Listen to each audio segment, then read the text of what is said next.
Hi, I'm Safety Coach Art, half Nelson.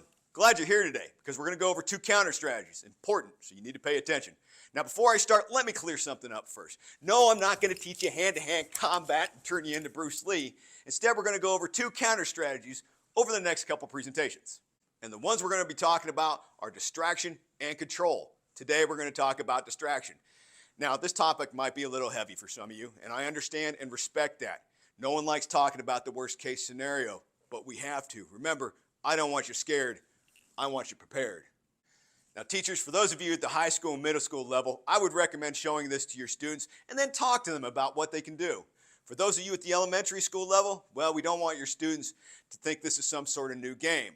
So if you teach the 4th and 5th grade, use your best judgment. But for the rest of you, this video is specifically for you.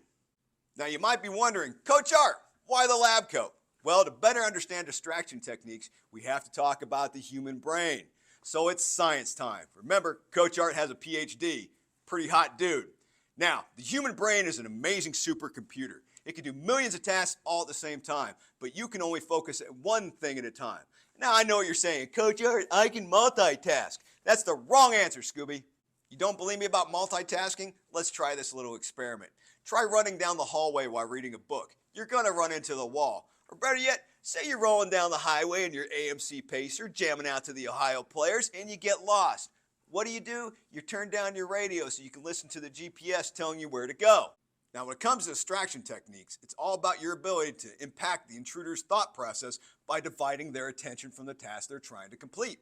We want to do this by introducing an unexpected new stimulus to their thought process by using noise, movement, distraction, and distance.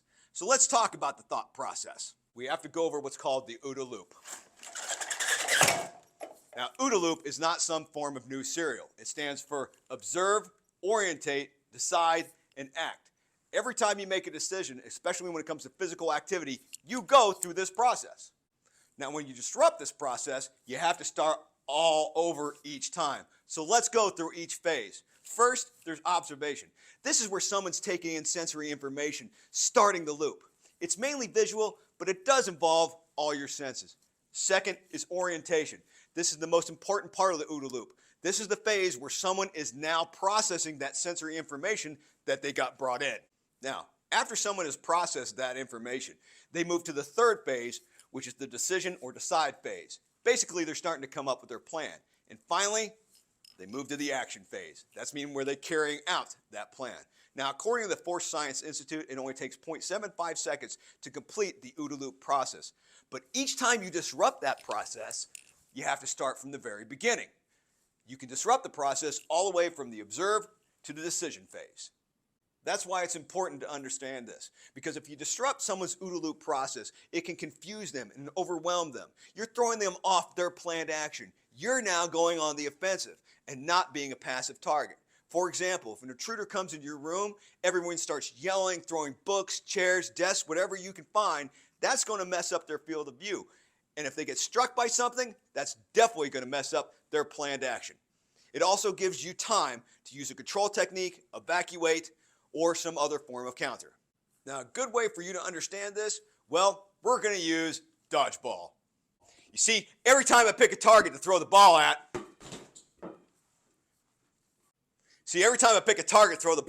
I start the O.O.D.A loop process. First, I observe. See, every time I pick a target to throw the ball at, I go through the O.O.D.A loop process. First, I observe. Then I orientate myself towards my target. See, every time I pick a target to throw the ball at, I go through the O.O.D.A loop process. First, I observe. Then I orientate myself toward my target. Then I decide what I'm going to do. See, every time I pick a target, I go through the O.O.D.A loop process. First, I observe. Then I orientate myself toward my target. And then I decide on what I'm going to do. And then I act. Ha!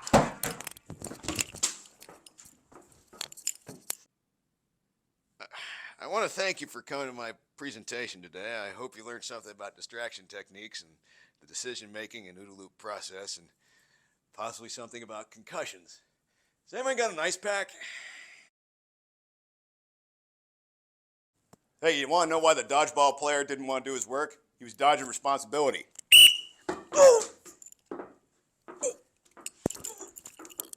Oh, that looks like that hurt. Hey, Chief, like to go get a cup of coffee? That's a lap.